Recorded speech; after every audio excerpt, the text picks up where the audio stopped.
Uy, Bes, graduate ka na daw? Oo, graduate na ako. Kita mo to. Akala ata nito di ako gagraduate eh. Di naman kagandahan.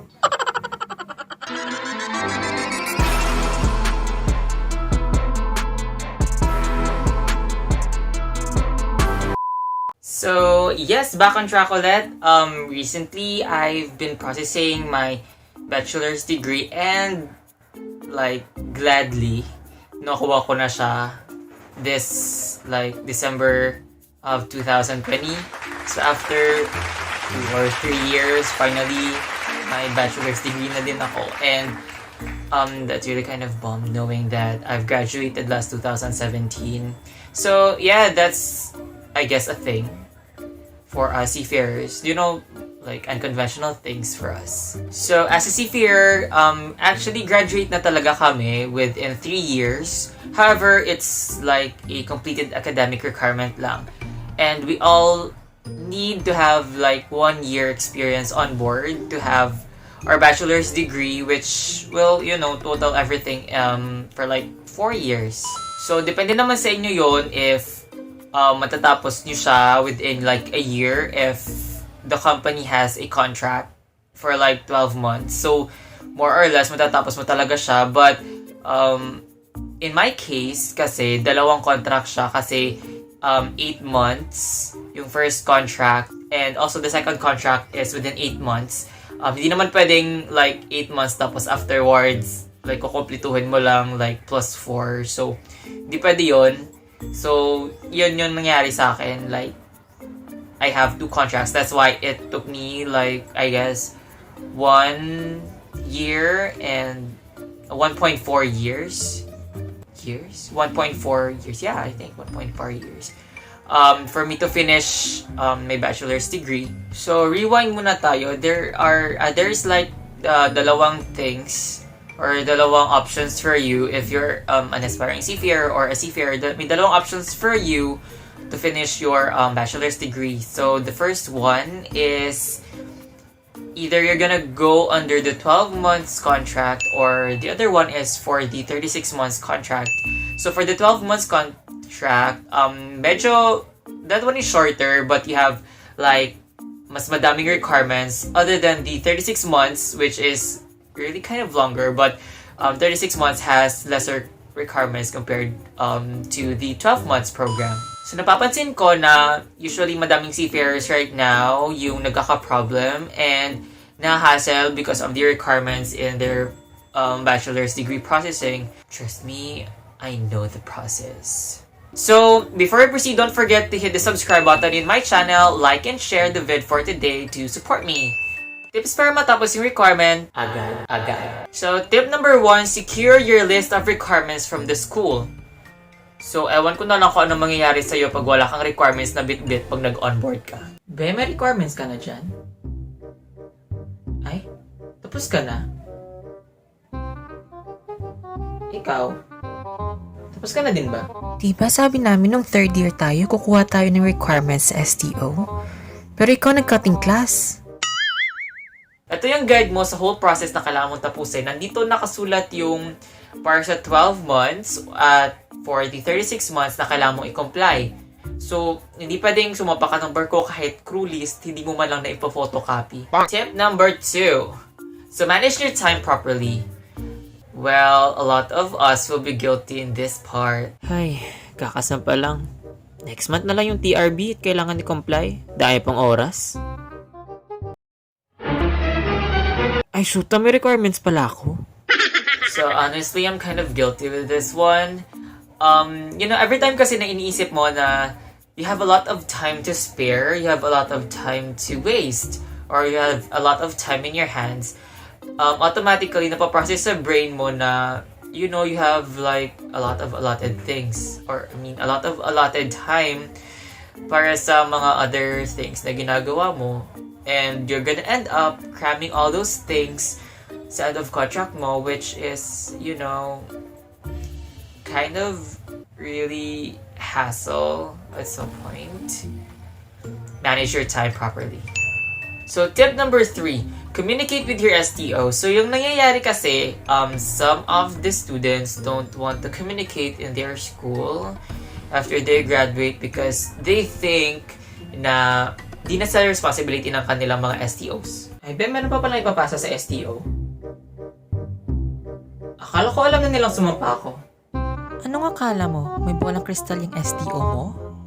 So, they usually keep track of the records if nakasampa na tayo or hindi. We have an STO in the university and we also have an STO on board, which is, they are guiding you through the whole process. Kailangan alam nila yung mga ginagawa nyo para at most, syempre diba, ma-assist nila kayo. Tip number 4, don't hesitate to ask questions from your officer. So, we have this kind of attitude usually na we don't want to seek help from others because we think that we know a lot of things. Dali ko kaya itong TRB ko kay Chief Mate. Wag na lang pala. Kaya ko naman to eh. Hi sir, ito na po pala yung TRB ko. Di ba sa tanker ka sumampa? Ba't mga container yung drawings dito? Sometimes we prefer to do things on our own. Well, being independent is really kind of cool and yeah, that is, one kind of a good attitude towards things. But, don't hesitate to ask help if you need it. Your officers won't bite you. Tip number 5, keep your journals and training record books on track. So this one is really kind of troubling. No, not troubling. Hard. One of the hardest things na i-keep track. Kasi not all the time, pwede mo siyang sulatan. Not all the time, meron kang oras. Sa wakas, tapos din yung duty ko. Gawin ko muna tong record book ko. De, tawag ka ni Kapitan, ipapagawa daw mamaya ng 6:00 after mo kumain ng hapunan.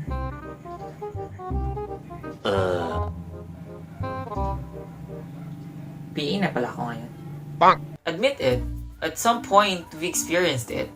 Like, yung G na G ka na gagawin yung mga record books mo at yung journals mo, but, they want you to do things afterwards.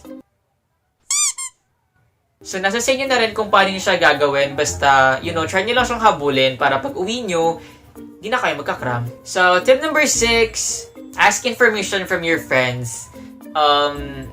Yeah, your friends are really helpful most of the time. Uy, Bes, kompleto mo na ba yung meaning ng ESD? Kasi sa akin, hindi ko pa nasagutan eh. Ay. Panalo? Uy, Bes, kompleto mo din ba yung yung listahan ng mga distress signals? Uy, pag sure. Uy, kompleto mo na din ba yung yung deballasting sequence? Ballasting at deballasting. Ay. Winner. Your friends, they are a good source of information in any way possible. So, if you think na mas nauna sila sa inyo, pag may alam sila, don't hesitate to ask them because they would help you. Trust me. They would really, really help you. Tip number 7, create a checklist or organizer which pwede mo mapaglagyan or mapag-storean ng mga requirements mo na na-comply na for each vessel na, sinampahan mo. So this one is really kind of personal to me because, I'm kind of OC at some point and I want to organize things just so hindi ko lang siya makalimutan kung saan-saan kong nilalagay. Ayawa, sana ba yung rules na kinuha ko sa first vessel ko?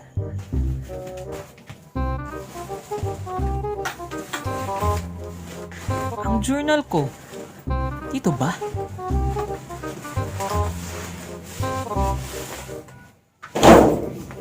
Ako, nadala ko ba yung checklist? Nag-comply ba talaga ako? Usually we tend to misplace things and stuff if we are complying for a requirements in a long run. So, for me, I guess it's really way better if you have an organizer or kahit na small brown envelope or plastic envelope will do, just so hindi mo lang siya misplace at maiwala in the long run. And it's really way easier to, keep track. So tip number 8, secure your appointments from the school. So I guess I added this one kasi right now we are in a pandemic, and usually some of the institutions right now medyo strict sila and sa mga anything na pinaprocess mo. So make sure na you have to secure your appointment in school. Ay, kuya, ito na po yung contact tracing form. Ito po. May permala din po yan, saka sinulat ko na din yung mga XX na nilalagay. Oh, appointment mo, saan? Yung para sa STO mo. Ha? Pandemic kasi ngayon, kaya need mo nang mag-appointment. Di ba pwedeng pasaglit lang ako sa loob? Hindi pa pwede. Since, madami tayong ganap ngayong quarantine, and it's really way better if we have a secured appointment from the school, just so hindi ka na pabalik-balik. Mahal yung pamasahe ngayon. So, tip number 9, Notarizer requirements should be all checked. So, this one is really kind of hassle for me. Isa sa pinaka-hassle kasi nakailang balik ako. And ito siguro yung pinaka-magastos, I guess. Kasi kapag mali yung pinanotarize mo, papanotarize ka ulit. Diba? Notaryo, sir. Sir Notaryo? Sir Nota nyo? Secure all your necessary documents na kailangan ipanotarize para for like isang takbuhan lang pwede mong matapos agad, kasi pag hindi pwede kang magpabalik-balik sa mga abogado para magpa-sign lang or magpa-notarize lang. So baka yung pabalik-balik mo dun mas mahaba pa kasi sa pag-process mo ng buo mong BS, di ba? Unless of course merong malapit na abogado sa school nyo, pero in my case yung lawyer is nasa malayo pa. Like I need to ride the jeepney for like, let's say 10 to 15 minutes, I guess. Pag traffic 30 minutes to 45 minutes. It's tiring, sir. So, tip number 10, the last thing is you need to secure the exact dates, or hindi naman siya exact dates, your slips and the time frame for your bachelor's degree na i-release. Last na release na yung BS mo? Sa'yo din? Hello, meron ka na din? Gusto ko na pa ako ng-process sa'yo eh. Sinabi na sa'yo na i-add sa FB ang school registrar dahil doon nag-a-update ng releasing. Ikaw kasi kung sino-sino ina-add mo. Wala naman ako ina-add eh. So this one, ito siguro yung pinaka-inaantay ng lahat. So I guess the best thing is you need to keep track of the university's account siguro. Kasi in my case, meron yung registrar namin, merong Facebook page. And doon na sila nag-upload ng mga list ng bachelor's degrees na pwede nang ikunin or diplomas na pwede nang kunin sa school. So that's it for our tips for getting the bachelor's degree. Remember and keep in mind na ito yung isa sa pinaka-importanting thing for us as a seafarer, na ma-process natin siya na walang hassle at walang problema. So right now, buti nagka-time ako to shoot because right now I'm currently reviewing for the licensure exams, which hopefully I could, take in just one shot lang. So is there anything else that you want to add? Don't forget to comment down if you want to suggest anything for the next vid. And don't forget to hit the subscribe button and also to like and share the vid for you to support my channel. So, see you in the next vid. Bye!